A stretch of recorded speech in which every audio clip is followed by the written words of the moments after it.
Bhargava, welcome to our podcast Radico show with Rinki. कैसे हो?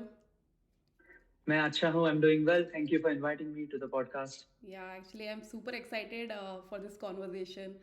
I've been following you from past 2-3 months, or I get to know about like a lot of things about our Mhm. Indian philosophy or Indian things, Indian Mhm. scriptures के बारे में. So actually, I've been telling all my friends that I'm gonna have a conversation with Bhargav, and yeah, I'm super excited. तो Mhm. Bhargava, थोड़ा सा आप अपने बारे में बता दो। क्या क्या कर रहे हो आप, और how did you get into this philosophy thing? Yeah, definitely. So, अभी मैं University of California में I'm doing PhD in Mechanical and Aerospace Engineering और मेरा undergrad भी Mechanical Engineering में ही है. So, I don't have an educational background directly in philosophy or religious studies. But मैं जब इंडिया में था, तब I was preparing for UPSC and stuff. Oh. So, उसमें history, religious studies, philosophy, propositional logic वगैरह आता है. हाँ। एंड देन इलेक्ट्रॉनिक्स में भी थोड़ा मैंने बुलियन अलजेब्रा सीखा था, उसमें भी लॉजिक आता था. हम्म। और जब मैं इधर आ गया, देन वो यूपीएससी का नॉलेज सब जो मैंने गेन किया था इंफॉर्मेशन, उसका इधर मुझे बहुत उपयोग हुआ because I could do teaching assistantships here. I या। कुड क्लियर द इंटरव्यूज या। And then I started taking courses in the department of philosophy. तो उससे मैं थोड़ा फिलोसफी के फील्ड में भी आ गया एंड अच्छा। I started knowing the academic stuff, like not hmm. just surface level. So yeah, that has pretty much been my journey in humanities. But मेरा बाकी का पूरा career is all in technical and STEM. Okay. So you go Yeah, by agnostic Hindu also, है ना? तो yeah. What do you mean by agnostic, and why you kept this name agnostic Hindu? So basically लोगों को agnostic का मतलब नहीं पता कि people think agnosticism is like midway between theism and atheism. हाँ हाँ। अब technically it is not a midway, but हम ऐसा कह भी सकते हैं. But in the academic sense, agnosticism is about knowledge claim.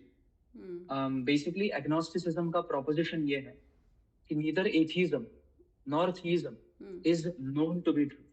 Hmm. This is agnosticism. और अगर आप इस proposition में विश्वास रखते हो, then you are an agnostic. Hmm. So in that way, it could be interpreted as being midway between theism and atheism.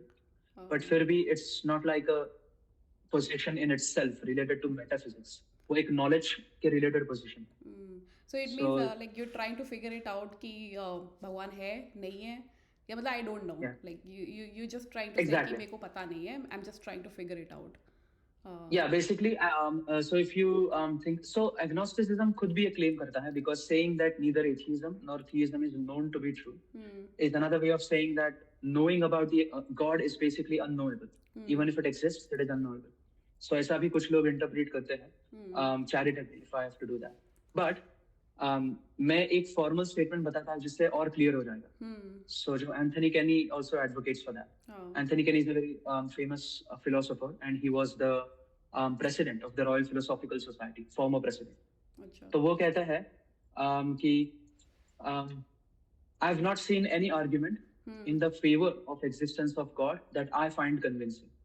In all of them, I think I can find flaws. Equally, I do not know of any argument against the existence of God that I find convincing. In all of them, I can find flaws as well. Therefore, my own position on the existence of God is agnostic. या very interesting. So Yeah. Instead of like neglecting the fact कि मैं I don't believe in God, आप ये बोल सकते हो कि you haven't figure it out कि है भी या नहीं भी, है ना? Yeah, yeah. So basically, if someone मैं clarify करने के लिए दो लोगों को सवाल पूछता हूँ. Do you believe God exists? Do you believe the proposition God exists? अगर सामने वाला जवाब देता है हाँ, then he's an atheist or she's an atheist. Sorry, he or she is a theist. theist. Yeah, because they believe the proposition God exists. फिर मैं उनसे दूसरा सवाल पूछता हूँ. अगर उस सवाल का जवाब ना देते, that they don't believe the proposition God exists, then I ask them, do you believe the proposition God does not exist? What is your attitude towards that proposition? अगर वो उसका जवाब हाँ देते हैं, then they are an atheist. अगर वो उसका भी जवाब ना ही देते हैं, then they are simply suspending judgment from both the propositions. So they are agnostic. तो इससे लोगों को क्लियर हो जाता है. Wow, this is nice. Yeah.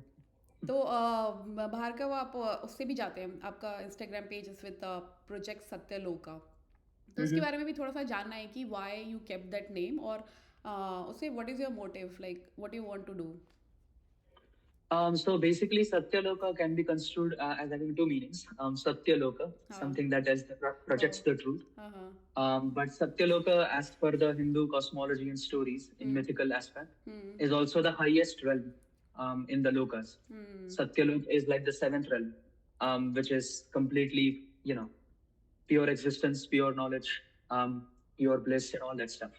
So it has like a twofold meaning. One is purely from mythical aspect, and the other is projecting the truth. So इसलिए twofold उसका नाम है. अच्छा, तो मतलब like you want to like जो भी एक लोका होता है, वो काफी लोकास होते हैं ना, हमारे 14 लोकास होते हैं, आई डोंट नो, 14 लोकास होते हैं, हाँ, तो उसमें जो सत्य लोग हैं, you want to like try to figure it out. Okay, you're trying to like project something, right? Yeah. Okay, nice. So Bhargav will talk, so let's get into the conversation, है ना. तो today we'll be like talking about Indian philosophy, है ना. तो Indian philosophy के बारे में जानेंगे कि इसमें दो parts होते हैं Indian philosophy में. तो do you want to like start how Indian philosophy is divided into two things, Vedas के ऊपर? Yeah, definitely. So basically, the Indian philosophical tradition चालू होती है Vedic tradition से. So as per the scholarly dates that have been established for Rigved, for instance.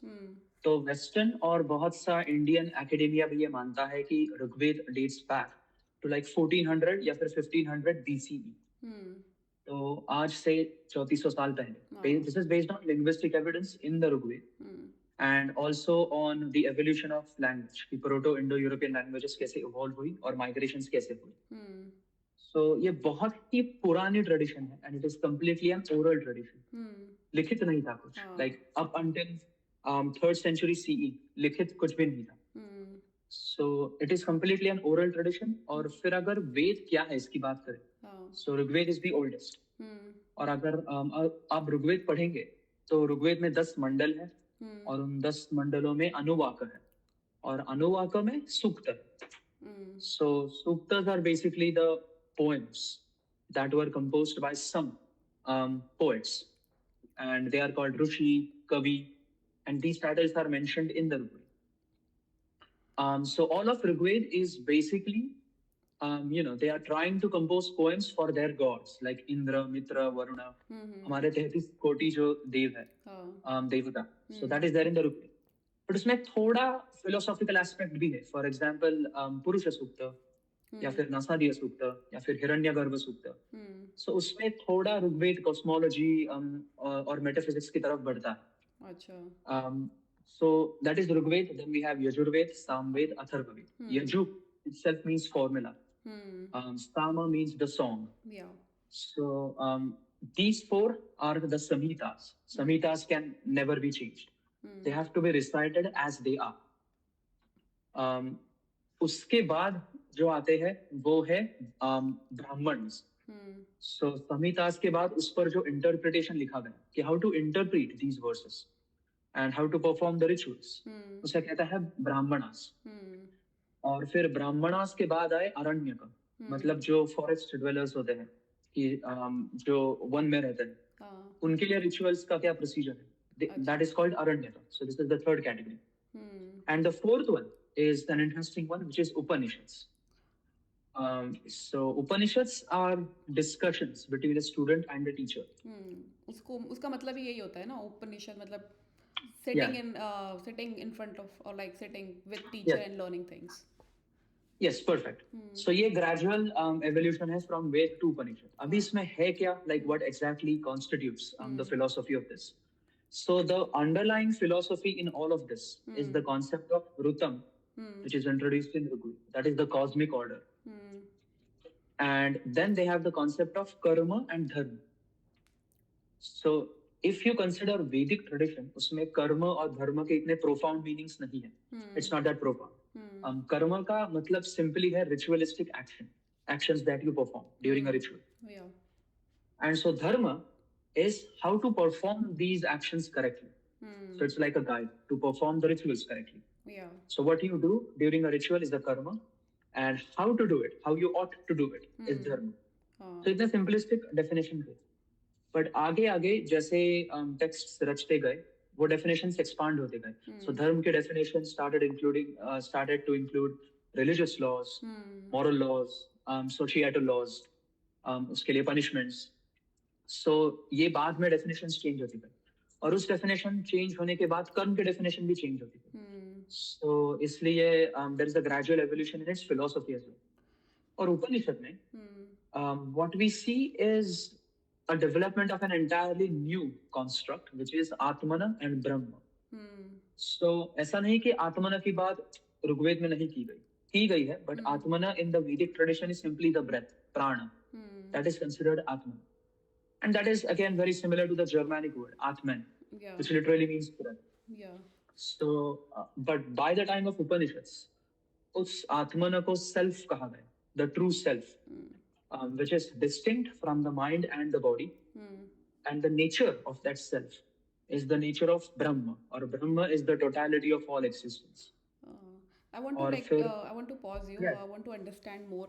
तो वेदास अगर summarise करूँ आपके पॉइंट्स को, तो वेदास में वेदास को समझने के लिए उपनिषद आए, क्योंकि Vedas like very metaphorically language में सब कुछ लिखा हुआ था. तो उसको और बेटर अंडरस्टैंड करने के लिए उपनिषद आए, एंड उपनिषद के बाद आई गेस पुराण आए ना, उनको स्टोरी वाइज में पढ़ने के लिए विद स्टोरीज. सो पुराण बहुत बाद में है, like Purana and Upanishad are separated by a millennium. अच्छा. तो उपनिषद में Upanishad we have like lot of Upanishad to understand better how the Vedas के रिटन्स हैं, है ना. तो उसमें भी फिर आई गेस शंकराचार्य ने बताया था कि 9 या 108 उपनिषद, जो कि आप if you read about 108 Upanishad you'll understand better. Yes, so 108 like the 108 उपनिषद तो है, but only 12 of them belong to the Vedic era. जो earliest Upanishad कहा जाता है. So there's also a book that you can read, Earliest Upanishad by Patrick Olivelle. He's a scholar, Sanskrit scholar, and he has published the translation of this. Along with that, there is also another Indian reference, and that is an entire tutorial or lecture series by Bhandarkar Oriental Research Institute. So ये जो 12 उपनिषद, उसमें से सबसे जो पुराने हैं, that is Brihadaranyaka और छांदोग्य उपनिषद. सबसे पुराने. They are even pre-Buddhist. Yeah. So and then उसके बाद Brihadaranyaka is the oldest one, and it talks about Brahman, है ना, जो कि so if you can just explain what is, क्योंकि हमारी ऑडियंस है ना थोड़ी सी बहुत ही नाइव है, तो और भी easy term है, like if I want to take this as a very easy term, बहुत ही layman language में if we can understand, तो Brahman means क्या होता है? Right, correct. So ये बहुत ही interesting discussion है, क्योंकि बृहदारण्यक में there are dialogues upon dialogues and conversations about what is Brahma. तो एक dialogue में मैत्रेय और याज्ञवल्क्य है, गार्गी और एक ऋषि है, and they are talking about Brahma. So basically Brahma जो है, अगर आप universe को एक, universe has its certain laws. And universe is a physical. There are physical laws in the universe. There are mathematical laws, logical laws. So Brahma is nothing that is related to physical. और इसलिए ब्रह्म की definition नेति है, कि वो पानी नहीं, जल नहीं, आप नहीं, वायु नहीं, स्पर्श नहीं, इंद्रिय नहीं, बुद्धि नहीं, मनस नहीं, वो दीर्घ नहीं, वो रस्व नहीं, उसे किसी ने निर्माण नहीं किया और ना ही उसने किसी को निर्माण किया. So he is. It cannot be generated. It cannot be destroyed. Yeah, similar to that. Yeah. Similar to that. Okay. So that's neti. How do you define Brahma? Well, you cannot define Brahma positively. The only way to define Brahma is neti. Whatever you can think of, it is not Brahma. So yeah, Brahma cannot be. You cannot define Brahma positively. You can only define Brahma through a negative theology. Neti. Okay. And so the nature of this Brahma, इसे जाने कैसे? तो अगर ब्रह्म को जानना होगा, gnosis, ब्रह्म का ज्ञान अगर हमें चाहिए, तो हमें आत्मन को जानना होगा. जब तुम आत्मन को जानते हो, तब तुम ब्रह्म को जानते हो. So Atman is self. Okay. So to give you an example, अगर आप सागर देखो, like the ocean, ocean is water. Yeah. और उसमें से अगर आप एक water drop ले लो, so that water drop is limited. और उसमें अगर उसको आप एक bottle में रखो, तो bottle में रखने के बाद it has some shape, it is limited by that bottle. Yeah. But the nature of that water droplet, it is still H2O. Yeah. So the nature of that is the same as the nature of the water in the ocean. Yeah. True. So both of them have the same nature, but it's just that the water drop is limited, whereas ocean is unlimited. Yeah. और जब आप इस water droplet को ocean में फिर से रख देते हो, then you have become one with Brahma again. So Brahma is the ocean and Atma is the water droplet. दोनों same ही है. Wow. But it's just because we are limited by this name and form, the phenomenal world. हमें ये अद्वैत दिखाई नहीं देता, मतलब ज्ञात नहीं होता. Yeah, so that is the aim. Yeah.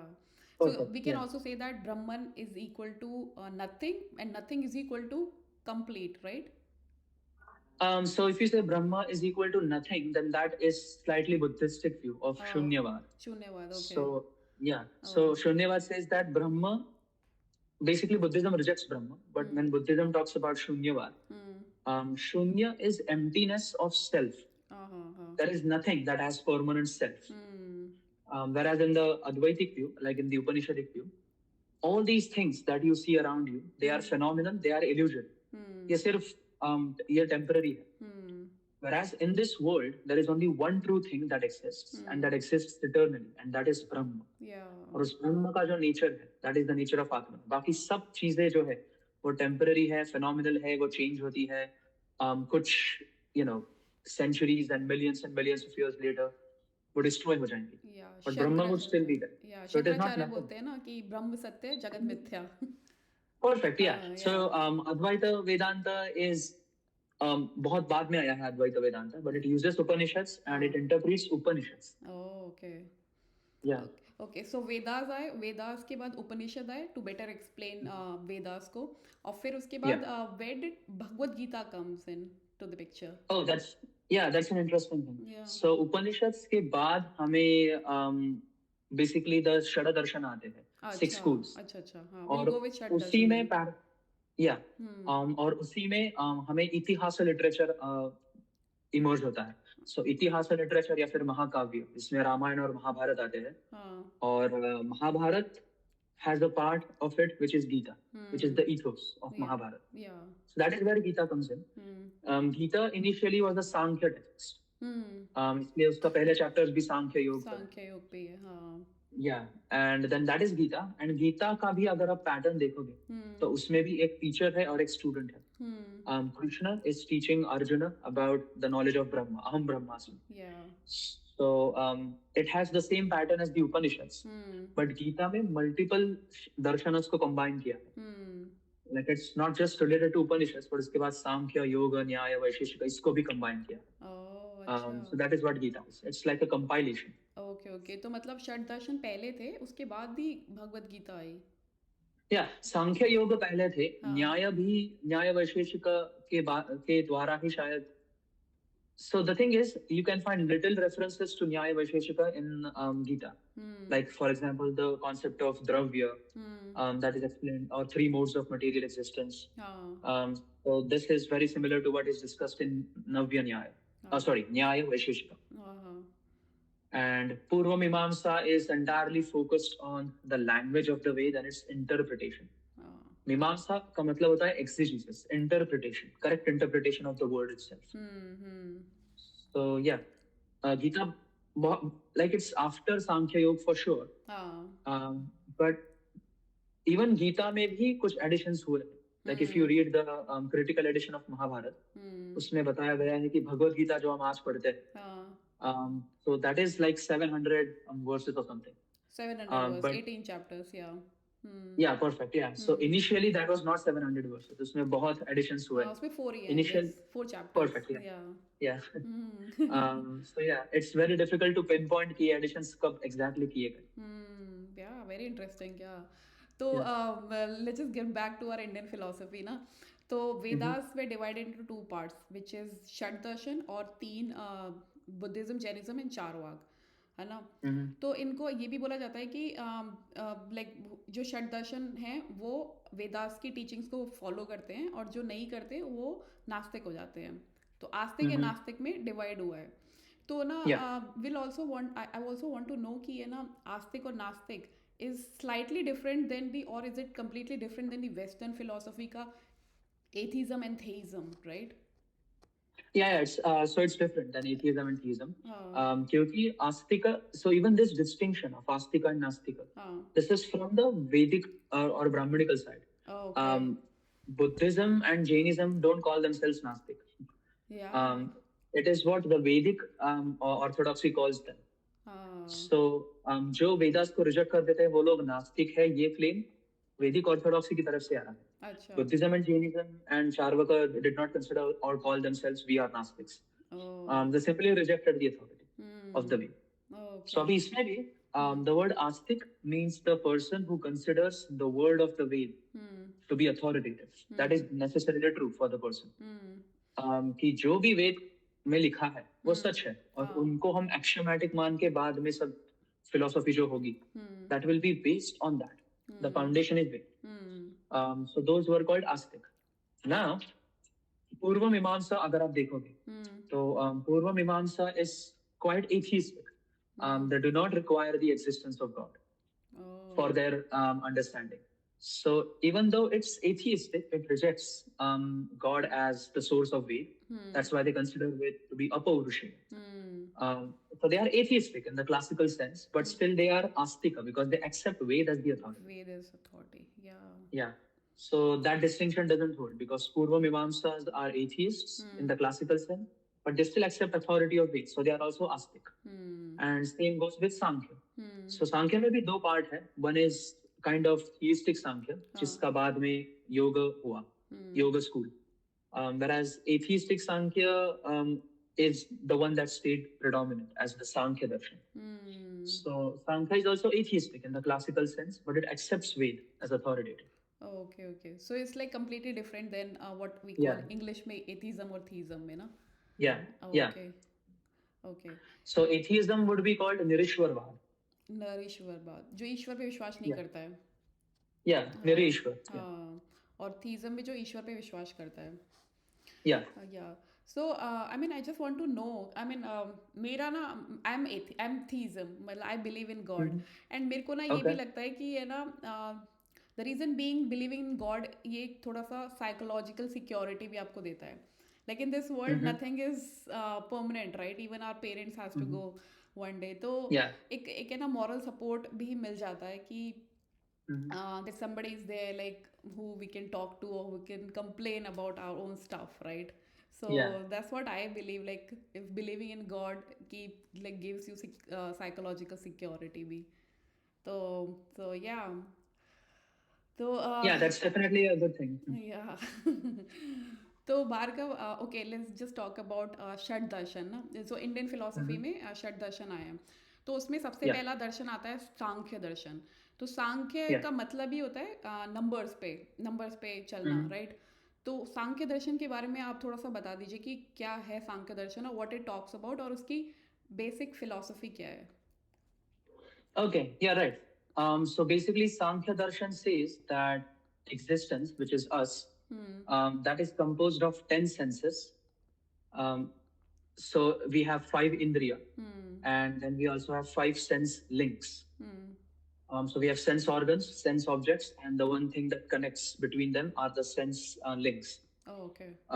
So उसमें excretion भी आता है, reproduction भी आता है. So that is also sense for the Sankhya philosophers. Yeah. So it is composed of 10 senses, and then Prakriti, Mahat, Buddhi, and then it has 5 sense organs, and then Panchamahabhuta. So in total, there are 24 aspects which comprise that a human being is comprised of. 24 aspects. Okay. In 24 में there is another one aspect which is distinct from all of these. ये सब जो aspects हैं, तो they are vikara, they are evolutionary. वो change होते हैं. Yeah. But the one thing that stays constant, so that is Purusha. Purush, right?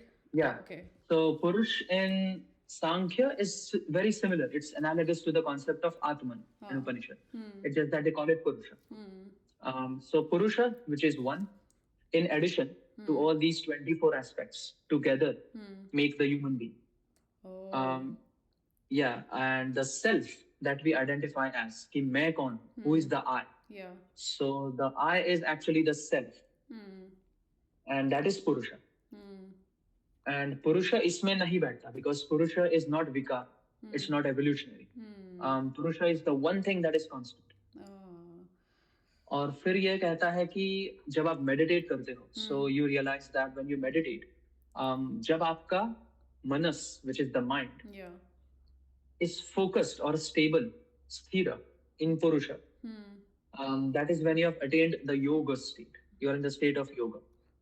And in that state of yoga, when you gain the knowledge that all of these things, affliction, suffering, ये जो कुछ भी मैं experience करता हूँ, this phenomenal world, ये सब इन 24 चीजों के कारण है. When you gain this knowledge, and the only way to get rid of that is to detach yourself from all of that. तो आपको जब उस स्टेट में ये नॉलेज गेन होता है, that is when you have attained the state of being Brahma Bhuta, and which is basically other way of saying moksha. Wow. So that is what Sankhya says. And then Sankhya also explains the evolution of the world. कि ये तो ठीक है कि ये सब हमें संसार के परे जाना है, and then we have to attain liberation, Brahma Bhuta, या फिर मोक्ष प्राप्त करना है. बट ये सब अस्तित्व में कैसे आए? तो इसके लिए भी सांख्य एक्सप्लेनेशन देता है. So it basically talks about 3 guna, sattva, rajas, tamas. So tamas is basically all the gross matter stuff, which is motionless. Just like, for example, this pack of cards, yeah, for my water bottle, this is gross material stuff. And then we have rajas, which is the dynamic stuff, the energy stuff, which sets things in motion. And then we have the sattva. So sattva is basically the conscious element of reality. Yeah. So Sankhya says that initially, when the universe was not there as it is now, ब्रह्मांड के शुरुआत में, this sattva, rajas and tamas, इनका जो proportion था, वो balanced था. They were in equilibrium. They balanced each other. So this state of balance, this is called the mother state or prakriti. Okay. So yeah, so this state was in equilibrium. The equilibrium state is prakriti. इस प्रकृति में सब सत्व रजस तमस का proportion same था, कुछ हलचल नहीं थी, एकदम सब काम था. पुरुषा created a disturbance in this, और उस डिस्टर्बेंस की वजह से सत्व रजस तमस का प्रोपोर्शन चेंज हो गया, और उससे सब एवोल्यूट्स फॉर्म होने लगे. And then things started becoming more and more differentiated, more and more determinate, more and more phenomenal, और उससे ये सब जगत निर्माण हुआ. So and eventually बाद में it will return back to that mother state, which is prakriti. And फिर से so that dissolution कि अभी तो create हुआ है, but बाद में कुछ अरबों सालों के बाद it will return to that prakriti, mother state, equilibrium. So this is called pralay in Sankhya. This is called pralay. Yeah, this dissolution is called pralay. Okay. So to summarize your point, जो मैंने समझा अभी तक, थोड़ा सा बता दूँ summarize करके. So in Sankhya we have like Prakriti and Purush, और प्रकृति में you have 3 gunas, सत रज तम, और पुरुष is like consciousness kind of, ना, जिसकी अगर लाइट पड़ती है प्रकृति पे तो that's how evolution happened. Yeah. Okay. Yeah. So Purusha creates a disturbance in Prakriti, and that is how the creation happened. Okay. अभी इसमें एक dichotomy आती है कि so Sankhya believes that this Purusha doesn't consciously cause this disturbance. मुझे creation करना है इसलिए मैं ये disturbance करता हूँ. That is the very nature of Purusha, to cause the disturbance. So there is an ontology there. So Sankhya in that case says that there is no creator who is consciously engaged in creating the universe. So that part of Sankhya is atheistic. But on the other hand, the part of Sankhya which accepted that no, the Purusha has intent, he has motive to create the universe. This is a conscious action. That came to be called the theistic Sankhya, which later became yoga. It's been said कि आप योगा और सांख्य को दोनों को साथ में पढ़ना चाहिए. Yeah, exactly. Yeah. And that element, that personality or that person, Purusha, who creates the universe consciously with a motive, that is called Ishvara in yoga. Whereas Samkhya doesn't need Ishvara in its philosophy. So Sankhya is like theoretical knowledge, or yoga is like practical knowledge? No, even Sankhya requires meditation and stuff. Oh, okay. But it's just that उनके cosmology के understanding में there is no conscious creator which is creating the universe. This is a cyclical event. और जिसमें पुरुषा disturbance लाता है, but वो consciously motive के साथ नहीं लाता. It is the very nature of Purusha to cause the disturbance. Whereas in yoga, Purusha is consciously causing the disturbance so that creation हो पाए. So that is why it's Ishwar. So Sankhya is the atheistic side of it, and yoga philosophy is the theistic side of it. दोनों की cosmology same ही है almost. Wow, very interesting. मैंने ना इसमें एक story सुनी थी, तो I just want to like tell it to you and just let me know how it sounds. तो एक जगह ना आग लग जाती है, तो वहाँ पे दो आदमी होते हैं. एक होता है जो कि देख नहीं पाता है, और एक होता है जिसके पैर नहीं होते हैं. तो अब दोनों को तो बाहर निकलना ही है वहाँ से, क्योंकि आग लग रखी है.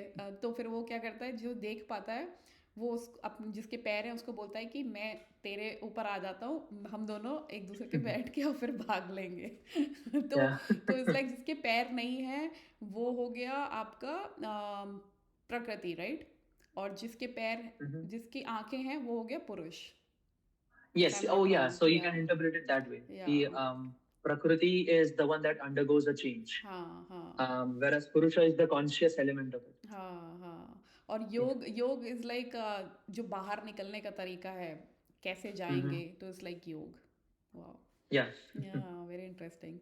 Okay, तो सांख्य we understood. Now let's just get to योग. So what is योग philosophy? और ये सांख्य को किस ऋषि ने दिया था? So there were many throughout. So for example, Kapila is one of them. Charaka is the other person. So Sankhya के भी multiple texts हैं, like Sankhya Karika, Sankhya Sutra, and then there were later philosophers who wrote commentaries on it, जैसे कि ईश्वर कृष्ण, विज्ञान भिक्षु, और उसमें भी विज्ञान भिक्षु ने भी एक बहुत अच्छी कमेंट्री लिखी है, प्रवचन भाष्य. अच्छा. And then Ishvara Krishna, I guess, wrote Tattva Kaumudi or Tattva Vaisharadi. So these were the two commentaries written on Sankhya Sutras and Sankhya Karika. So yeah, there were many. But Kapila and Charaka are supposed to be the founder of it. Okay. So basically, हम लोग सांख्य पढ़ के we'll get to know कि how to detach ourselves, right? इसकी basically teaching यही है कि how to detach yourself using the 24 senses और 3 gunas कैसे काम करते हैं, उसको how to detach yourself. और यही reason भी है, like if you're living in this earth, right? So how to detach yourself and how you'll be able to live happily, right? Yeah. Okay, nice. And then yoga is the theistic side. So yoga mein it focuses more on connecting to that Ishvara. Okay. So in Sankhya they will philosophize about it. They will try to achieve that state of Brahma Bhuta, which is detaching from these 24 things and realizing that Purusha is you. That is the conscious element. So that is what Sankhya is focused on. Whereas Ishvara wants to connect to that intelligence aspect of it, कि जो Purusha consciously create करता है. So Purusha has a will to create the universe. And that becomes theistic. तो हमें उसकी पूजा भी करनी होगी, devotional aspect आ जाता है थोड़ा, और meditation aspect भी आ जाता है. Okay.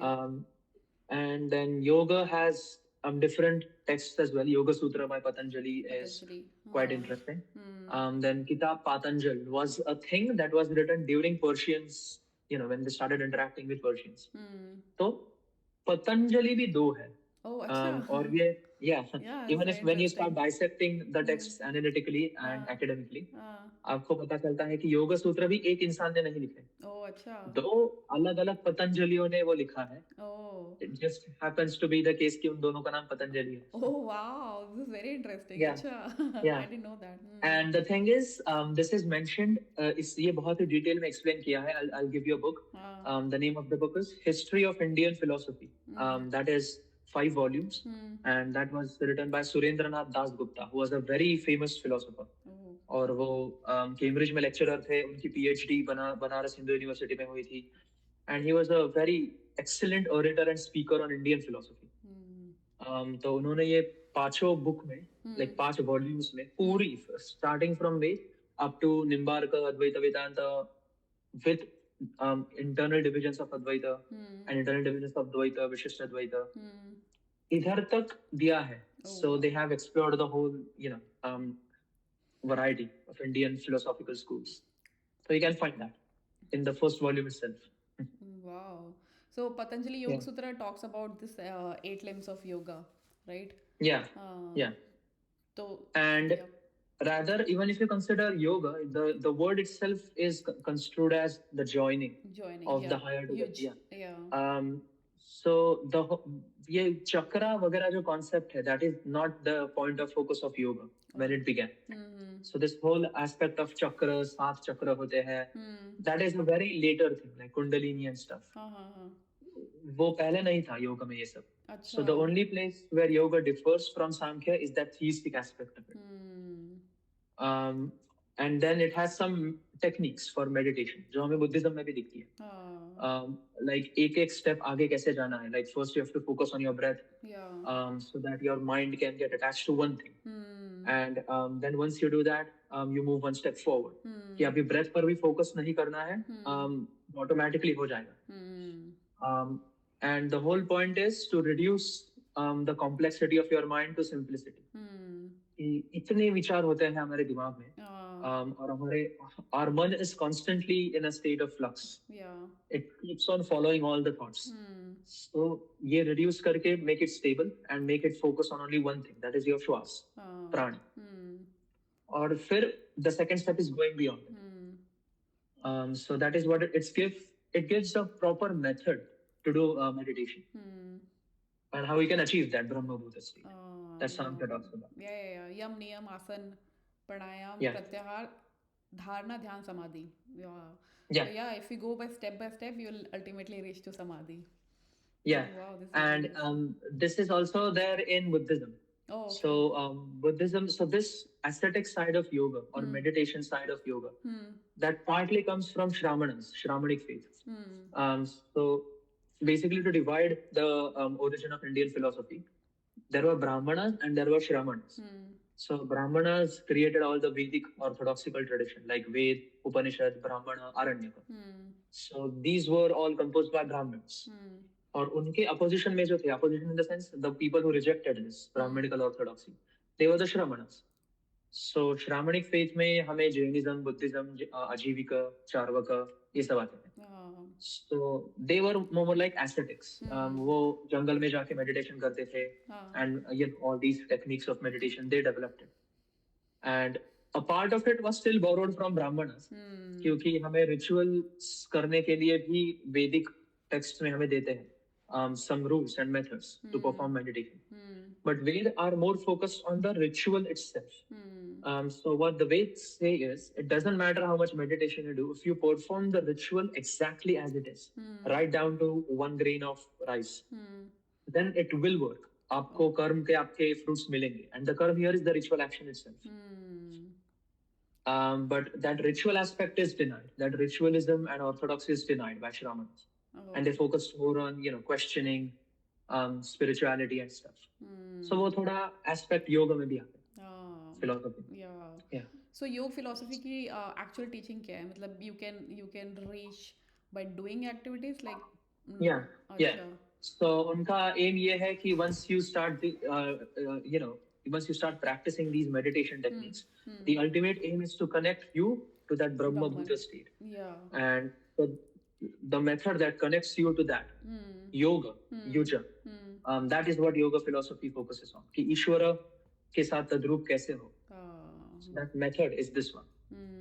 Yeah, which is very beautiful. I mean, yam niyam से जाओ आप समाधि तक, which is very beautiful. Yeah. Okay, so अब third पे आ जाते हैं. What do you want to take? न्याय, right? I mean, is इसका कोई sequence है कि or we have to we can pick anything? इसका कोई sequence है? Sankhya, Yoga. Yeah, usually Sankhya Yoga are kept together, and Nyaya Vaisheshika are kept together. Okay. So Nyaya Vaisheshika में भी न्याय पहले आता है. न्याय पहले आता है. अच्छा. So we'll talk about न्याय then. Definitely, yeah. So न्याय is very interesting because न्याय में हमें पहली बार logical arguments दिखते हैं Indian philosophical tradition में, like trying to develop methodically कि एक स्थापना होनी चाहिए, उसमें प्रतिज्ञा होनी चाहिए, हेतु होना चाहिए, कारण होना चाहिए, and conclusion होना चाहिए. So ये जो method develop हुई थी formalizing stuff की, तो वो हमें न्याय में दिखाई देती है.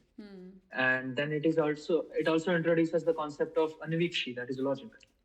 To use logic in establishing your philosophical propositions. So that is what Nyaya is essentially focused on. कि arguments build करके how can we establish the philosophy. And Nyaya has its own claims जो idealism की तरफ है. But that is too much deep into Buddhism's phenomenalism and Nyaya's idealism. So वो हम किसी और में podcast में discuss कर सकेंगे. Yeah. But basically in Nyaya, what developed was the method to argue, debate.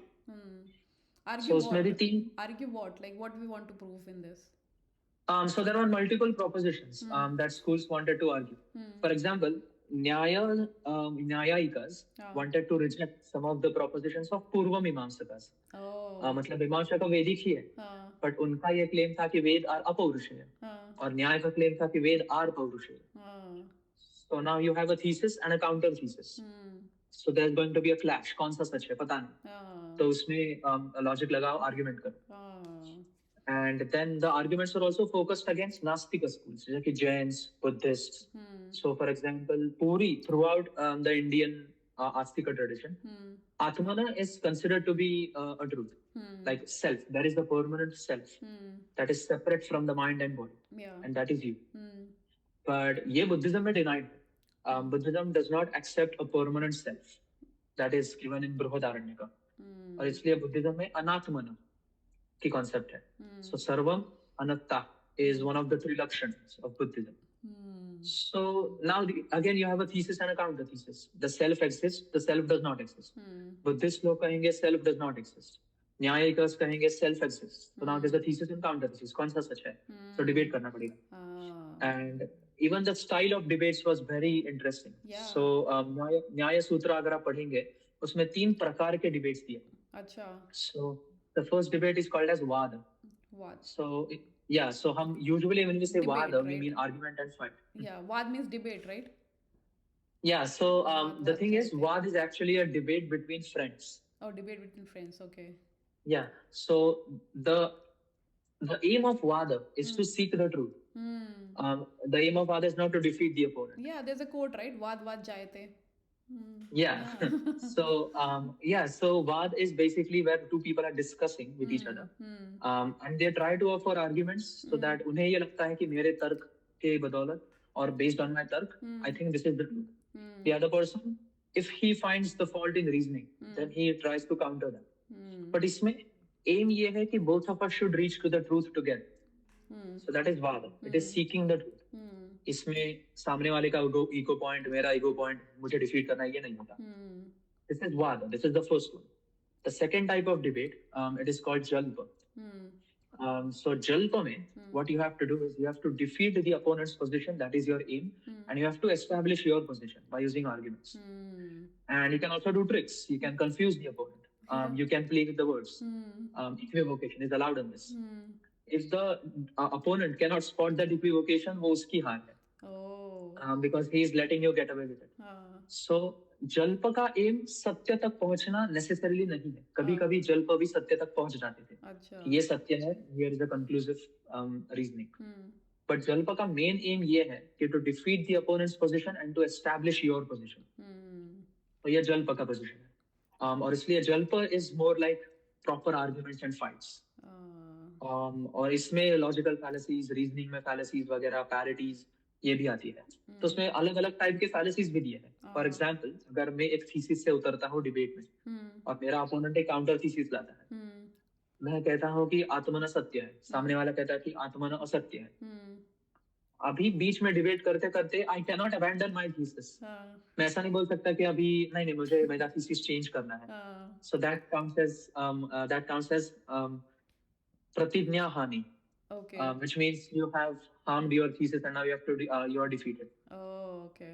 So this is the first thing. The second way in which you can lose is that you have committed some logical fallacy. जिसे कहते हैं हेत्वाभास, अच्छा, कि आपने reasoning में कुछ error कर दिया. So if the opponent can spot it and defeat your argument, then you're defeated. So that's the second type of defeat. Third type of defeat is तुम्हारा जो थीसिस है इसके लिए जो तुमने रीजनिंग लगाया, तर्क लगाया, और जो थीसिस एस्टैब्लिश किया है, उस तर्क में कुछ ऐसे प्रेमिसेस हैं जो वेल एस्टैब्लिश्ड फैक्ट्स के साथ काउंटर करते हैं. जो सिद्धांत ऑलरेडी एक्सेप्टेड है, उनको भी आप डिनाई करने लगो अपने थीसिस को एस्टैब्लिश करने के लिए. Then you have again defeated your position. That is called apasiddhanta. So that also cannot be done. So all of this comes in jalpa, second type. ये वाद में इतना नहीं होता. वाद में there is no ego point, there is no defeating the opponent. इसमें होता है.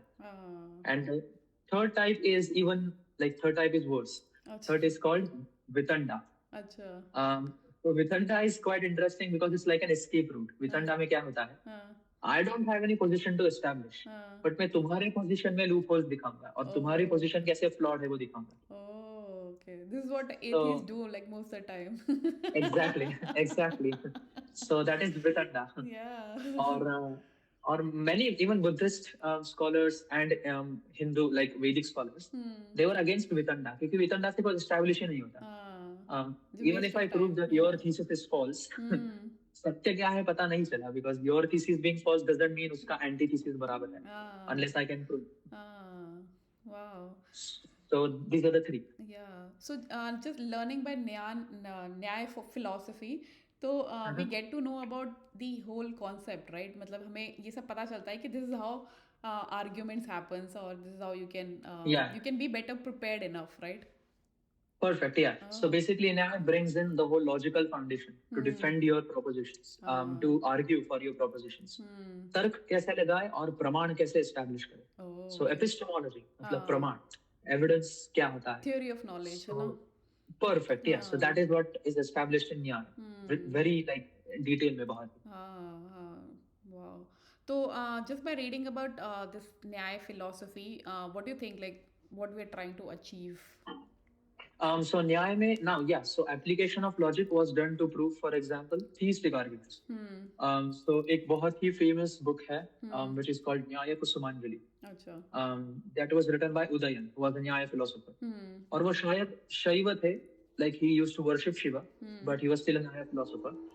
And उन्होंने पूरे Nyaya Kusumanjali में, he has refuted the position of Buddhists, refuted the position of Jains, refuted the position of Mimamsakas. So, for example, an entire chapter is dedicated to prove that Vedas are Paurushaya. They are the result of one deity who has passed on that knowledge to the Vedic seers. So Vedas have a source, and that is the God, Ishwar. So that is Nyaya theism. Nyaya tries to establish that. Ki Ved are Paurushaya. But Mimamsa, it says that no, Ved are Apaurushaya. Vedas are inspired. The Vedic seers did not hear it from someone. They got this knowledge a priori, through experience, through vision, Mati and Manama. That is what Purva knows. So there is a debate here. So that is what Nyaya tries to establish. But Nyaya faced a problem in that. Or so even though you can establish that, Nyaya के खुद के logical base में ही they couldn't defend कि ये क्यों सच है, कि मैंने तर्क तो दे दिया, but अभी हमारे प्रमाण जो हमने एस्टैब्लिश किए हैं, इन प्रमाणों से एक्चुअली कुछ प्रोपोजिशंस वेरीफाई नहीं होंगे. जैसे कि फॉर एग्जांपल यूनिवर्स का सब्सटेंस क्या है, सो वो they couldn't establish that. So इसलिए they had to create another branch, that is Vaisheshika, जिसमें द्रव्य की बात की है. Let's just talk about Vaisheshika now. Yeah, so Vaisheshika is the next school. That is the school of atomism. Yeah.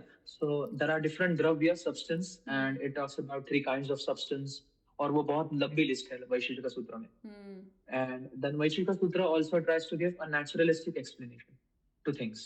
Okay. For example, in Vaisheshika Sutra we see the first instance of laws of motion, जो Newton ने बाद में दिए हैं. We see them very much in Vaisheshika. And then Vaisheshika also establishes the concept of Gurutvakarshana. Oh, अच्छा, gravity. Okay. Yeah, gravity. And the very observation कि चीजें नीचे गिरती है, इसका मतलब कोई तो force है जो इनको नीचे गिराता है, and that is a natural explanation. भगवान नीचे गिराता है, ऐसा कुछ नहीं है उसमें. So they are trying to look for the natural explanation of things rather than supernatural. So this is very interesting because ये प्रत्यक्ष वो देखते हैं, they are applying प्रत्यक्ष प्रमाण, and then they are trying to infer the cause. So that's अनुमान, and they are trying to relate it. So we have compare प्रत्यक्ष kind of thing. Yeah. Perfect. Yeah. So Arthapatti. So they are trying to use all the other methods. So it is very observational. It is very analytic. And it divides the entire universe into, anus. That is why it is called atomistic, school of atomism. So that is what Vaisheshika comes into picture. And yeah, it talks about phenomena, जो हमें दिखते हैं, like all the things that we experience, all the material aspects, immaterial aspects. All of these are result of ultimately, you can call them atoms now because atomic theory है, but उस जमाने में उनको अणु बोलते थे, and the द्रव्य of all that अणु, that would technically be the one true reality. Yeah. And also talks about कि परमाणु मतलब एटम्स को तो फिर भी हम लोग 3 पार्ट्स में डिवाइड हो जाते हैं, प्रोटॉन, इलेक्ट्रॉन और न्यूट्रॉन्स, बट एक ऐसा चीज जो कि टूट ही नहीं सकता, वही परमाणु होता है, right? Yeah. Indivisible. Yeah. So, and the similar things were also studied in Greece, ancient Greece में Democritus जो हमारे philosopher थे. So atomists were also present in ancient Greek, around 300 to 200 BCE. So that is contemporary to Vaisheshika. Yeah. It came around 600 BC, right? जो कि बहुत Vaisheshika is न्याय वैशेषिक देखे तो न्याय starting from न्याय it's around 500 to 400 BC. Okay. Yeah. और ये एटम्स वगैरह के बारे में बाद में ही पता चला, तो it was already there, like it was already discovered by Indian philosophers. Yeah. So the difference here is Indian philosophy or even Greek philosophy for that matter, it's talking about the metaphysical aspect. Like they are not giving mathematical equations in there. They are not experimenting on stuff. They are observing and then they are drawing inference. So प्रत्यक्ष देख के अनुमान लगाते हैं based on third अन्वीक्षी. So yeah, that is a very interesting thing, and I think that is like the seed of the scientific method, क्योंकि प्रत्यक्ष और अनुमान ही scientific method में use होता है. Observation and inference. Yeah, so true. So that is quite interesting. Even though Vaisheshika will not give you mathematics, neither would the Greek philosophy, would give you mathematical propositions of atomic theory, या फिर law of gravitation जो Newton ने दिया. But that does not mean we should deny कि उन्होंने observe करके कोई naturalistic explanation they try to work on it. Yeah. So that is what needs to be appreciated. Yeah, so true. So Vaisheshik is like more of the scientific philosophy, है ना? Yeah. It tries to provide more naturalistic explanation through atoms. Concept of atoms. Yeah. So we have covered yoga and Vaisheshik. Now we can come up to Mimamsa. Yeah. So Mimamsa is a very interesting thing. Yeah. The word Mimamsa means exegesis, exegetic school. Okay. It studies the language of Ved itself. Oh. And then it considers कि वेद authoritative है, मैं वेद में इतना मानता हूँ, मैं वेद के rituals में इतना मानता हूँ कि मुझे बाकी ईश्वर वगैरह की कोई I don't care about it. So what it is focused on is essentially rituals perfectly कैसे परफॉर्म करने हैं, rituals का मतलब क्या है, वेद के शब्दों का मतलब क्या है, what exactly do they mean, how can you interpret what they mean. So it is more like philology, जहाँ पर लैंग्वेज का अभ्यास करके उसका इंटरप्रिटेशन दिया. So for example, if you say the very word apaurushaya is introduced in Purva Mimamsa school. Oh, okay. What do you mean by that? Apaurushaya is something that is not paurushaya. Apaurushaya. Okay. Yeah. So something that is impersonal. So Ved, they are not personal. They were not passed on by a deity. Yeah. या फिर कोई भगवान ने वेद नीचे लाके ऋषियों को नहीं दिया. Veda are apaurusheya. Veda have been here for as long as the universe has been here. उनका कोई सोर्स नहीं, उनका कोई स्रोत नहीं. तो इसलिए वेद अपौरुषेय है, और हमारे जो ऋषि थे सब वैदिक ऋषि, उनको सिर्फ ये वेद एक्सपीरियंस, इंट्यूशन से एक्सपीरियंस हुए हैं. And that is what is called Manisha, which is inspired thinking, and मति. So उसके basis पे the Vedic Rishis composed it. So through their intuitive thinking, they could compose these beautiful verses. So it's not like they were passed down by someone. And then it divides the world into two parts, like the whole world, Adi Daivam and Adhyatmam. So Adi Daivam is everything that is related to the sacred world, Deva, Devalok. So that's Adi Daivam. Whereas Adhyatmam is the person, and Adi Daivam is the impersonal. Not concerned with the personal is Adi Daivam. Adhyatmam is concerned with the personal. So it's more like mundane, related to you, the self. Yeah. And then it starts, analytically वेदों के शब्दों को break करना चालू करते हैं कि what do the verses mean, how should be the syntax, छंद, निरुक्त, grammar, सब उसमें आता है, etymology. So that is another interesting. Rituals कैसे perfectly perform करें, rituals का effect क्या होता है. So that is all in Mimamsa, exegesis. Rituals is like जो prayers वगैरह, मंत्र recitation कैसे करनी है, ये no, Vedic rituals. Like Paumana, Yajna, ये सब rituals. Okay, यज्ञ कैसे करना है, ब्रह्म यज्ञ. Yeah. I also read about कि राधा कृष्ण ने भी काफी research किया है मीमांसा पे. Yeah. उन्होंने भी पूरी book लिखी थी, History of Indian Philosophy, S. Radhakrishnan. Oh, okay. So yeah, you can also read that, Sarvepalli Radhakrishnan. Yeah. So it like basically talks about जो भी Vedic rituals हैं उसको कैसे follow करना है. Yeah. It's not just about so वो तो है, but also about the word of the Vedas itself, like what do the words themselves mean, like Agni अगर है तो Agni Vaishwanara is another concept in Ved. तो उसका interpretation क्या होगा, Agni Vaishwanara कुछ like in some verses it is Agni Vaishwanara and it is Jatavedas, Usha. So how to interpret the worship of these deities or rituals exactly कैसे perform करनी है and what do the rituals stand for. क्योंकि Vedic ritual में भी there were 3 types of priests. One was the Rigvedic priest, the second was Advaryo, which is the Yajurvedic priest, and the third one was Udgatra, which is the Samavedic priest. और Udgatra के भी 2 assistant होते थे, Prastotra and one more. Yeah, I forgot the name right now. Oh, okay. And these were the priests who recited stuff. और उनमें से जो सबसे senior priest होता था, that person was called Brahman. Oh, okay. और वो जो आहवनीय फायर होता है, आहवनीय अग्नि, उसके सदन दक्षिण को बैठता था, and he used to monitor कि सब rituals perfect हो रहे या नहीं, recitations perfect है या नहीं, the grammar is maintained, syntax is maintained, modulation is maintained. अगर कुछ गलत हुआ, then Brahmana is the person who corrects it. Oh, okay. So that person was called Brahman. Yeah. And the thing is, ब्रह्म जो उपनिषद में metaphysical concept बन जाता है, वेदों में ब्रह्म is the very nature of the ritual itself. When you perform the ritual, and when you formulate the word, the speech, richa, that is what Rigveda means. So the very aspect of formulating the truth, that is what is Brahma.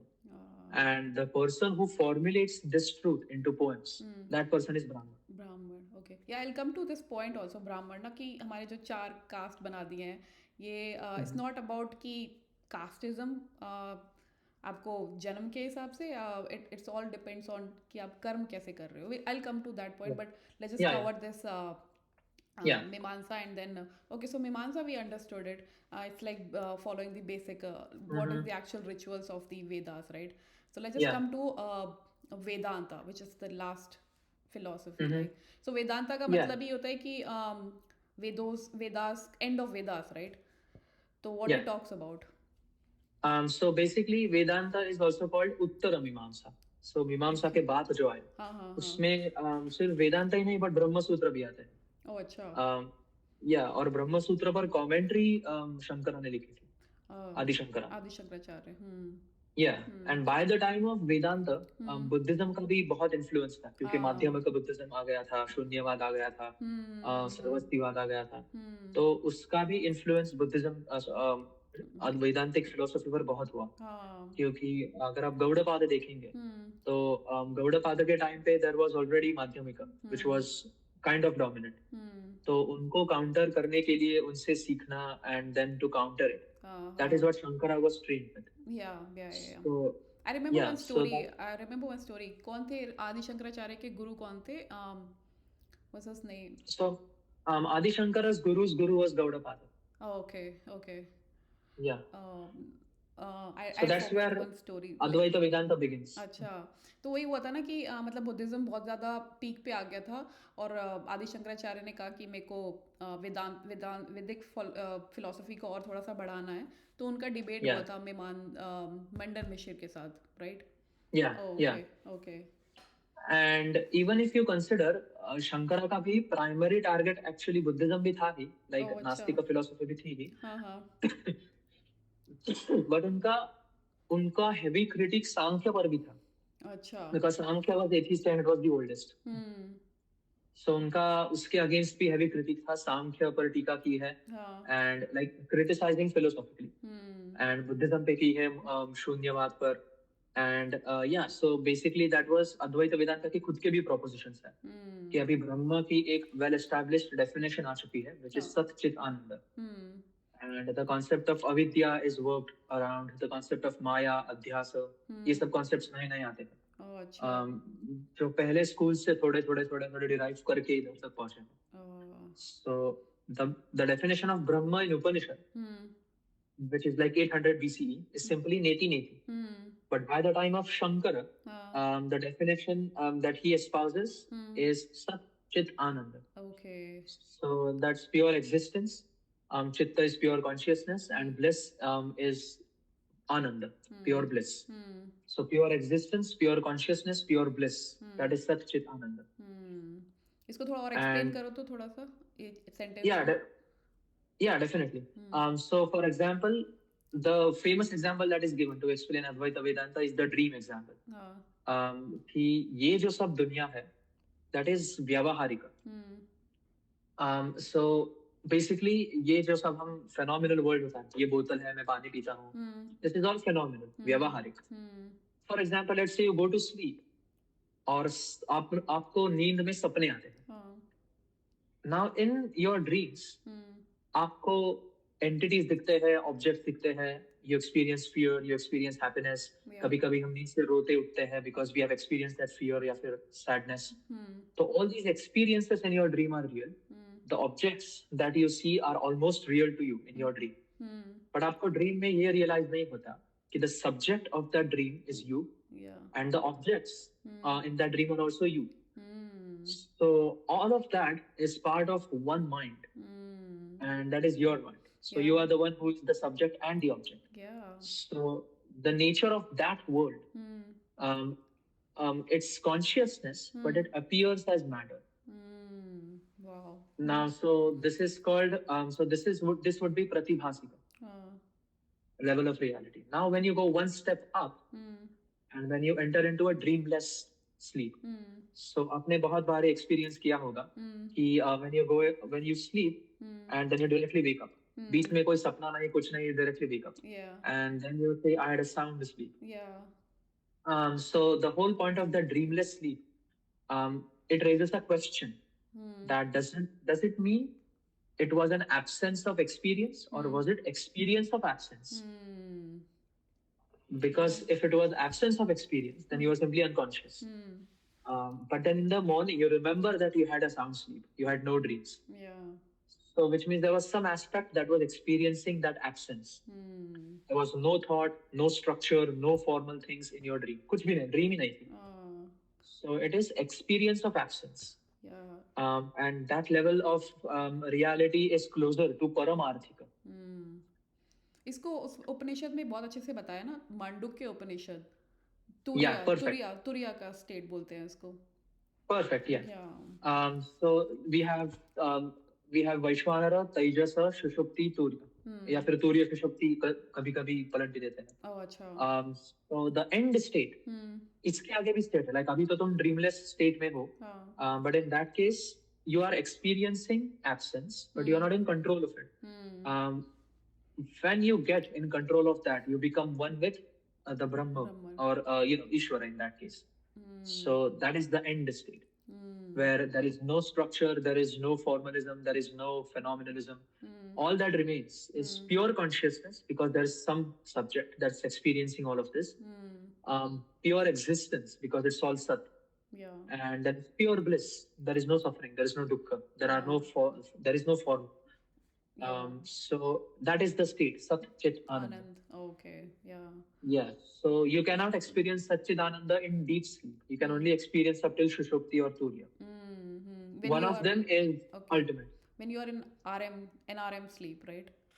Yeah. So yeah, non-REM sleep would be the third state. Okay. And the fourth state is beyond that. Beyond that. So the fourth state is where you get the attainment of moksha. You become Satchidananda. That's the fourth state. Okay, wow. Beautifully explained, Bhargav. Yeah. Yeah. Actually, I used to like ponder upon this line ki Satchit Anand ka matlab kya hai. But yeah, I actually got to know. Thank you for that. Yeah. Yeah. और your dream जो का example देते हैं Shankara. So even in that, so if you consider कि dream world में सब जो create हुआ है, that is a part of your mind. Yeah.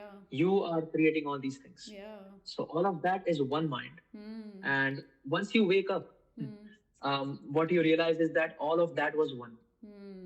So similarly, when you wake up from this level of reality, that is when you understand the oneness. So all of this is part of one mind, and that is Ishvara. Yeah. और ये सब जो है, these are more like Leela of Ishvara. Yeah. तभी वो बोलते हैं जगत या वही बोलते हैं. Yeah, exactly. और इसलिए when even symbolically जब art form में वो represent करते हैं, तब Vishnu is portrayed as sleeping. Oh, okay. Because all of this is a part of his mind. Yeah. And so when Vishnu itself wakes up, that is when you have the concept of Mahavishnu. But basically that is Brahma.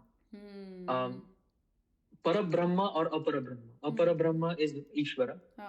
And Ishvara is still subject to the world of name and form. But उसके भी आप जब परे जाओगे, जब fourth state में आ जाओगे, where there is literally no experience of any other formal structure. That is Parabrahma, and that is Satchidananda. Yeah, I've read this concept of para and apara. I think it's similar to this, right? Yeah. या वही इसीलिए भी यही बोला जाता है कि अगर आप जब मर जाओगे तो you will be like waking up in different world. ये एक बुक है autobiography of Yogi.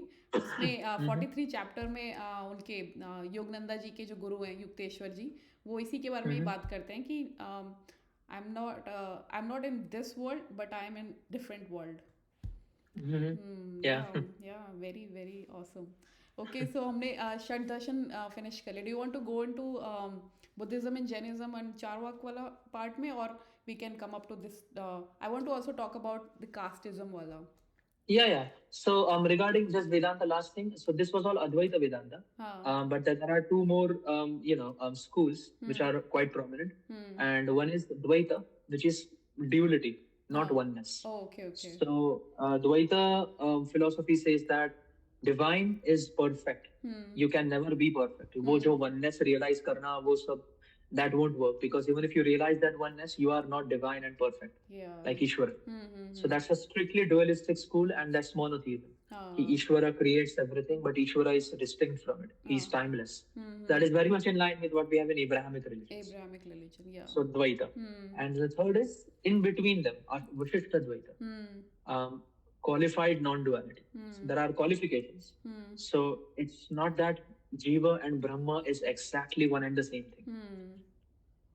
But the nature is the same, but then there are still qualifications in that. So that is Vishishta Dvaita. So that's the third school. फिर इसमें भी internal divisions थे, like Achintya Bheda Veda, जो Gaudiya Vaishnavism में आता है. But yeah, that evolved later into Vaishnavism and all that stuff. So Vedanta is basically split in these three points: Advaita, Dvaita, Vishishta Dvaita. लेकिन famous अभी वेदांत philosophy है ना, जो Elon watts भी इसके बारे में प्रमोट करते हैं, right? So Alan Watts actually tries to promote it from Buddhist side. जो अजातिवाद और अनुत्पाद या फिर शून्यवाद या फिर माध्यमिक की जो फिलोसफी है, that is very much similar to Advaita Vedanta. अच्छा. The only difference is in Shunyavada, everything is empty of self-nature. Whereas in Advaita Vedanta, everything is empty, but there is just one truth, that is the truth. That is Brahma. So, Sarvam Purnam or Sarvam Shunyam. These are the two differences between Madhyamika's Shunyavada and Advaita Vedanta.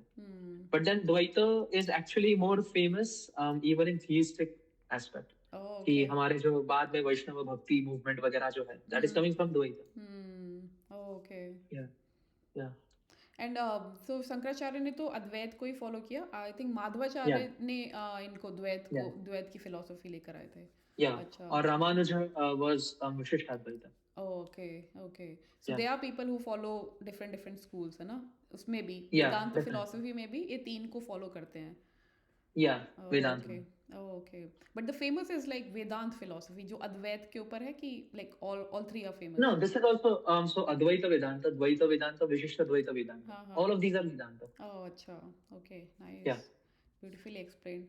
Okay, so I really want to talk about this casteism also, क्योंकि हमारा मतलब जो Hindu scriptures हैं, it has like so many things. मतलब आप जो बता रहे हो उसमें तो मतलब मेरे को लगता है कि 1-2% ही मुझे नॉलेज है, but it has like lot of things which we haven't uncovered, है ना? तो ये जो casteism का जो thing है कि is basically by birth होता है, तो लेकिन मैंने भागवत गीता पढ़ी, उसमें तो कृष्ण भगवान ने कहीं पे भी बताया ही नहीं है कि इट्स बाय बर्थ हमारा कास्टिज्म होता है. तो how do you like have you ever came across कि ये कहीं पे वैदिक में रिलीजन या फिलोसफी में मेंशन्ड है कि it's by birth? So the difference first of all between Varna and Jati is that Varna is more like a religious ladder. So, for example, the concept of 4 Varnas is first introduced in Rigveda, in the Purusha Sukta. But usme bhi, they are not trying to establish a hierarchy as such. And they are not saying that society should be governed as per these Varnas. Kyunki the Varna system is not even central in Rigveda. Kyunki Rigveda के 10 मंडलों में total 1000 सूक्त है. 1000 सूक्तों में से एक सूक्त का एक वर्ष में सिर्फ वर्णा मेंशन है. So literally once throughout the Rigveda is Varna mentioned. और उसमें भी वो इस तरह मेंशन किया है जिसको कहते हैं मैक्रेंथ्रोपस. इट इज अ कॉन्सेप्ट कि पूरे सोसाइटी को, पूरे सृष्टि को एक डेटी दिखाना, एक डेटी के फॉर्म में दिखाना. So that is called macranthropus. ये सिर्फ इंडियन रिलीजन में नहीं, ये ग्रीक रिलीजन में भी था. ग्रीक रिलीजन्स में पार्मेनिडिस इज बीइंग, ऑर्फिक्स में था, इजिप्शियंस में था, बैबिलोनियंस में था, कि the entire universe is represented in the body of a cosmic deity. So that is what Purusha Sukta is talking about. क्योंकि पुरुष सुक्ता के उस वर्ष में भले ही ये कहा गया है कि पुरुष के मुंह से ब्राह्मण आया, कंधों से क्षत्रिय आए और वैश्य फिर शूद्र. But in the very next verse it says how Indra अग्नि कैसे आए. Same. कि उसके मुंह से इंद्र आया, फिर अग्नि आया. And then it shows कि बाकी के एलिमेंट्स कैसे आए. So it is not really talking about establishing the hierarchy. However, बाद में इस system, like the Varna system, that was used as a reference by the time of Dharma Sutra. So let's unpack this. Dharma Shastra जो है हमारे, that is where all the stuff about ethical codes is there. So Dharma Shastra में भी internal distinction है. We have Dharma Sutra जो 4 है. Apastamba, Gautama, और 2 है Vashishtha, and one more is there. I forgot the 4th one, but okay. 4 सूत्र है. So these are called Dharma Sutra. और धर्म सूत्र के बाद जो धीरे धीरे इवॉल्व हुए वो थे हमारे smritis. Okay. Which are called धर्म शास्त्र. तो उसमें so उसमें मनुस्मृति, याज्ञवल्क्य स्मृति, विष्णु स्मृति, पराशर स्मृति, नारद स्मृति. So these are all स्मृति.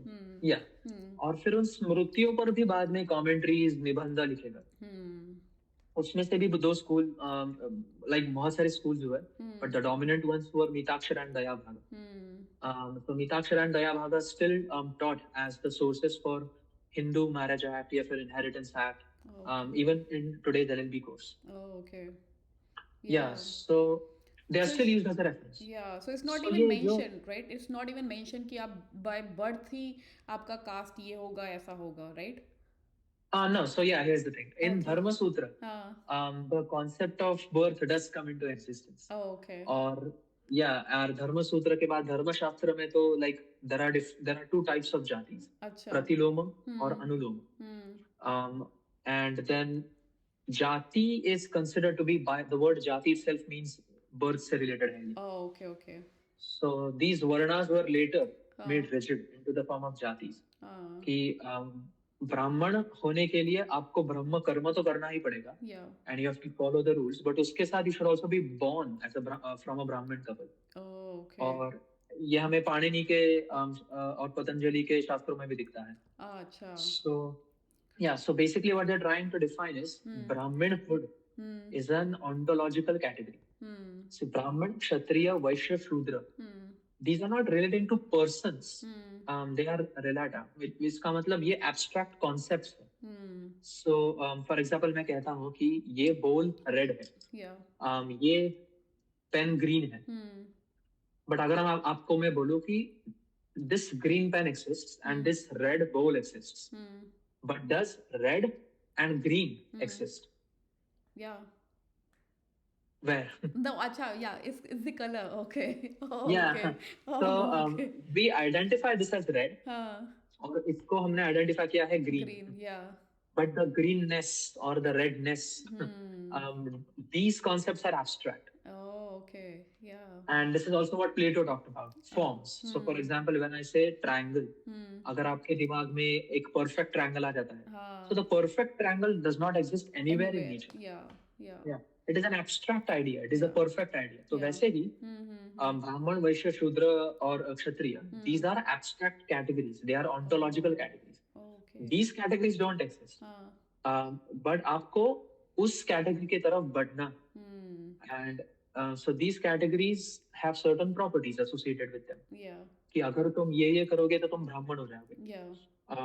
तो उसमें birth is considered to be one of the categories in later Dharma Sutras. Oh, okay. कि a Brahmin should be born as a Brahmin. Oh, okay. और भगवद गीता में भी unfortunately, so the thing is, उसमें गुण और कर्म की बात की है. Yeah. But the reason why it talks about guna, it's not the qualities that you gain in this birth. You are born with that guna. So सात्विक, राजसिक, तामसिक. So उसमें भी internal क्या कह सकते हैं combinations है. कि जिस व्यक्ति में सात्विक सबसे ज्यादा है, उसके बाद राजसिक और तामसिक सबसे कम है. That person is a Brahmin. Yeah. Yeah, and so the thing is, you are born with that guna. So when you are born a Brahmin, you are born with that gunas. Those gunas are innate in you. Yeah. And then when you perform the karma, you maintain that birth. Yeah. That is the point. Yeah, but in Bhagavad Gita, it's not even defined कि आप जन्म से ही हो. आप जैसे Krishna first chapter में ही verse 39 से 40 के बीच में ही अर्जुन बोल रहे होते हैं कि अगर मैंने इन सबको मार दिया तो इनकी वाइफ विधवा हो जाएंगी और वन संकति I am not pronouncing the right word properly कि वैसी संतानें पैदा होने लगेंगी. तो इट्स नॉट कि आप बाय बर्थ हो रहे हो. आप इवन दो क्षत्रिय फैमिली में जन्म लियो, आप शूद्र हो सकते हो क्योंकि आप के पास मेन जो कि टीचिंग्स दे सके फैमिली में वो नहीं रहेगा. और ऑल्सो इन चैप्टर 4 वर्स 11 में भी उन्होंने कृष्ण भगवान ने यही बोला है कि it's not about the birth, it's about your what all karmas you do. The karmas that it's talking about. So basically, let's say in this birth, some entity A is born in a Brahmin family. So by birth, that person is a Brahmin. Yeah. But that's simply Jati Brahmana. Yeah, Jati Brahman. Yeah, Jati Brahman. But if you don't perform the karma that it's related to Brahman, like austerities या फिर मीमांसा, अगर आप नहीं करोगे, तो आप केवल जाति ब्राह्मण हो और नाम मात्र हो. So even Patanjali Sutra, if you read about it, it gives this distinction. कि being born as a Brahmin is a necessary condition for being a Brahmin, but not a sufficient condition. Yeah, that's true. The two other things that need to be followed, जिसमें जो rules आते हैं कि what makes you Brahmin and what Brahmins must do. तो अगर आप वो rules follow नहीं करेंगे, तो आपकी जाति तो ब्राह्मण है, but अगले जन्म में you will not be a Brahmin. Yeah. So the karmas that it's talking about in Bhagavad Gita or guna. So the karmas is what happened in your past birth, which led you to this birth. And because of those karmas, it shaped the gunas that you will have. Yeah, so true. So it's still trying to establish a kind of birth system. पर ठीक है, अगर आप इस जन्म में अगर आप शूद्र या फिर क्षत्रिय born हुए हो, और इस जन्म में अगर आप अपने वर्ण का कर्म न परफॉर्म करो तो आप फिर से नीचे जा पाओगे अगले जन्म में. So in that case it still focuses on karma of this birth, which will result in a better birth or a worse birth. But that still is in the future. And this birth is based from the past. So इस birth में so yeah, here's the thing, there are also contradictory verses Bhagavat पुराण में और महाभारत में, and even in Apastamba Sutra, धर्म सूत्र, they say कि अगर ब्राह्मण का कर्तव्य ना पालन करे तो he can get downgraded to the lower वर्ण, और अगर शूद्र उसका कर्तव्य परफेक्टली फॉलो करे और वो ब्राह्मण क्वालिटीज अगर है तो that person will be upgraded. So clearly आप जो कह रहे हो वो भी दिखाई देता है हमें कि कर्म पर आधारित है, but at the same time उसमें एक जाति एस्पेक्ट भी है. हाँ, ये जाति बस एक्सपेक्ट आ जाता है, लेकिन वैसे गुणा से you can be ब्राह्मण too. So it's not about कि आप जन्म कहाँ ले रहे हो. Yeah, and one other thing is that the caste system that we recognize today, that is not at all the thing that was present in Dharma Shastra or Dharma Sutra. Because by the time of British India, there were 2,400 jatis. Oh, okay. None of the Dharma Shastric texts mention 2,400 jatis. They just talk about 4 varna, and then there are some hina jatis like Chandala. So Chandala is basically a person whose mother is a Brahman but whose father is a Shudra. Oh, okay. So उनकी जो संतान होगी that is Chandala, and unfortunately उसके साथ बहुत गलत व्यवहार किया जाता था. Even though it's no mistake of the Chandala as such. और ये सिर्फ हिंदुइज्म में ही नहीं, बुद्धिज्म में भी जातका टेल्स में चांडालों के साथ बहुत ही गलत व्यवहार किया गया. So many people don't know that. And then the caste system that we know today, जो हमें SC, ST, OBC, NT ये सब जो bifurcation है, that was during British era, जब 2,400 castes हुए थे तब तक. So that is no longer related to the religious aspect. ये socio-political division बाद में हुआ. It's basically the agenda of divide and rule, है ना? Yeah. And then even for example, Bara Balotidar system. So in the Bara Balotidar system also there is a hierarchy. Like Mahar, Matanga are considered to be lowest.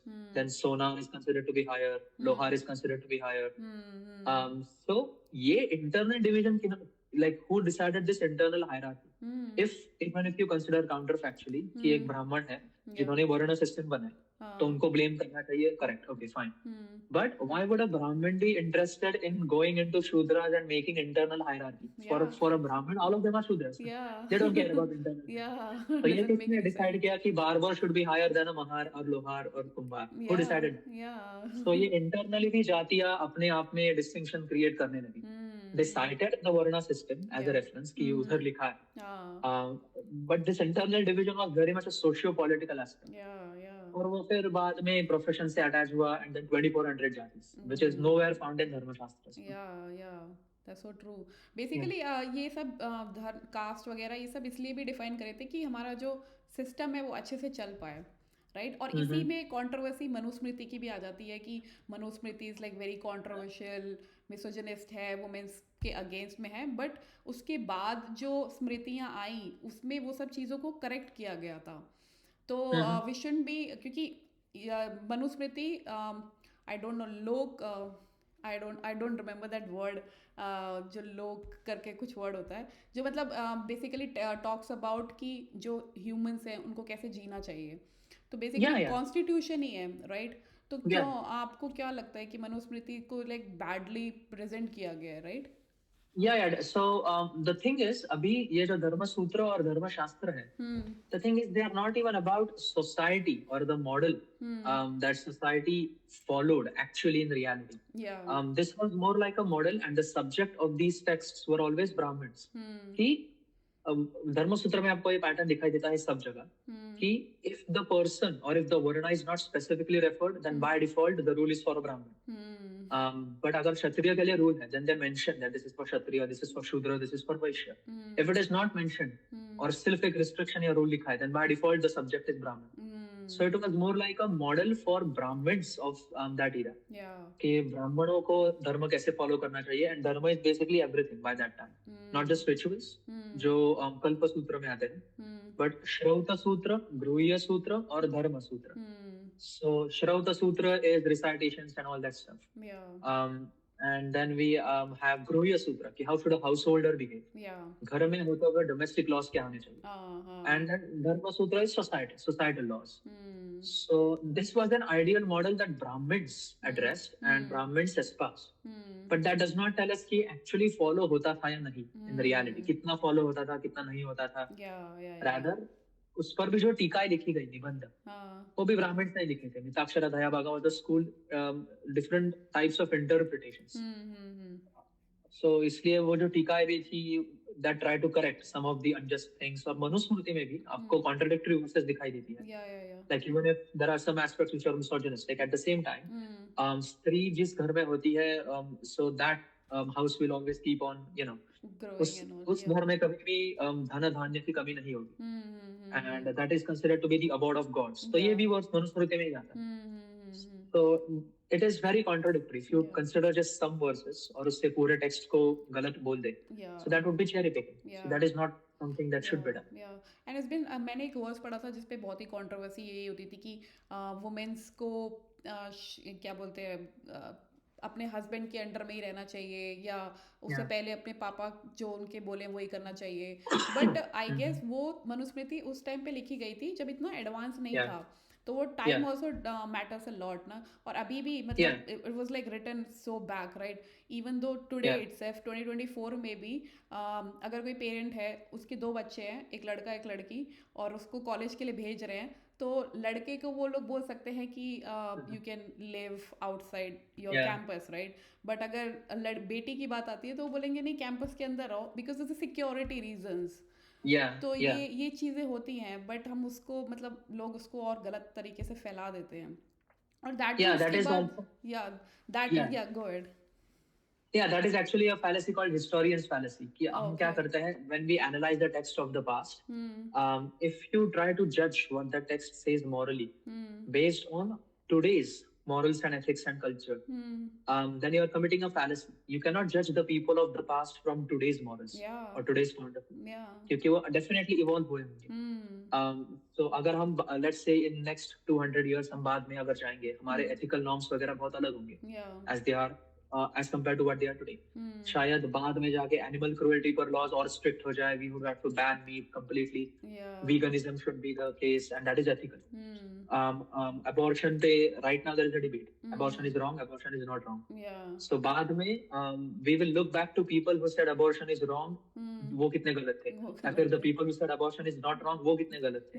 And we'll judge those people. That's so true. So so in that case we are committing a fallacy क्योंकि we have no grounds to judge them on today's morality. क्योंकि भविष्य में जाके हमारे loss को भी लोग challenge करेंगे और हमें इमोरल डिक्लेयर कर सकते हैं. That's so true. और उसको भी मतलब मनुस्मृति के बाद भी जो आए याज्ञवल्क्य स्मृति आई, उसमें भी तो काफ़ी चीज़ें को अपग्रेड किया गया था कि नहीं ये चीज़ें जैसे फॉर एग्जांपल उसमें बोल देते थे कि अगर वाइफ मतलब एक औरत का हस्बैंड मर जाता था तो उसके बाल शायद निकलवा देते थे टाइप ऑफ, या और भी चीज़ें थी, तो उसको याज्ञवल्क्य स्मृति में करेक्ट कर दिया गया.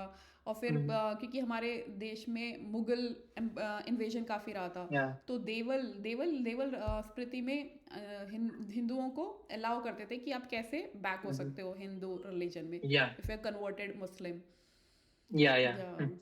That's so true. Bhargav, I think we spoke a lot about the thing. और Buddhism और Jainism and चारवाक पे will cover the next podcast. Part 2 रख लेंगे because already like 1.5 hour cover हो चुका है. Yeah, definitely. No problem. It was really nice talking to you, Bhargav. We uncovered like so many things, Hindu scriptures or Indian philosophy पे. But thank you so much for taking your time. Thank you so much. We'll connect. We'll get to know more about from the Indian things from you. Yeah, definitely. I'd love to talk about it. Thank you.